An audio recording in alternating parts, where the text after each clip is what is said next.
தமிழ்நாடு வந்து ஒரு ரொம்ப யூனிக்கான ஒரு ஸ்டேட்.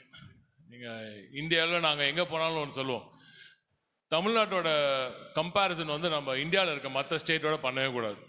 ஏன்னா நம்மளோட போட்டி எல்லாம் உலக நாடுகளோட தான், especially Scandinavian countries. I tell you why. And especially in Tamil Nadu, அதுவும் குறிப்பாக திராவிட மாடல் இந்த ஆட்சியோட அடித்தளமே, the foundation on which this entire excess happens is on inclusive distributed growth.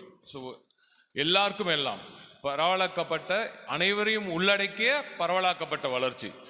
So முதலமைச்சர் அவர்கள் 2021 ஆட்சி பொறுப்பை ஏற்ற முதல்ல எல்லாரும் அப்போ அண்ணன் தான் இண்டஸ்ட்ரீஸ் மினிஸ்டராக இருந்தார். ஸோ நம்ம தங்கம் தென்னரசன் இப்போ நம்ம ஃபினான்ஸ் மினிஸ்டர் தான், அப்போ இண்டஸ்ட்ரீஸ் மினிஸ்டராக இருந்தார். அப்போலேருந்தே இண்டஸ்ட்ரீஸ்க்கு என்ன டைரக்ஷன் அப்படின்னா டிஸ்ட்ரிபியூட்டட் க்ரோத். இதுவரை வளர்ச்சி கிடைக்காத மற்ற இடங்களுக்கும் நீங்கள் வளர்ச்சியை கொண்டு போகணும், ஒட்டுமொத்த தமிழ்நாடு முழுக்கன்னு.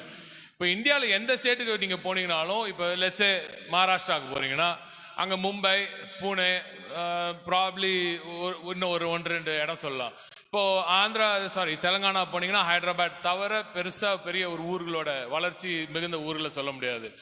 கர்நாடகாவில் பெங்களூரு, ஒரு சில பகுதி மைசூர், ப்ராபப்ளி மங்களூரு பெட், இவ்வளோ தான் சொல்லலாம். பட் தமிழ்நாட்டை பொறுத்த வரைக்கும் தமிழ்நாட்டில் மட்டும்தான் நீங்கள் சென்னையில் ஆரம்பிச்சிங்கன்னா சென்னை, காஞ்சிபுரம், ராணிப்பேட், வேலூர், கிருஷ்ணகிரி, ஹோசூர், அங்கேருந்து சேலம், ஈரோடு, அகைன் கோயம்புத்தூர், திருப்பூர், அப்படியே நான் தமிழ்நாடு முழுக்க போகலாம்.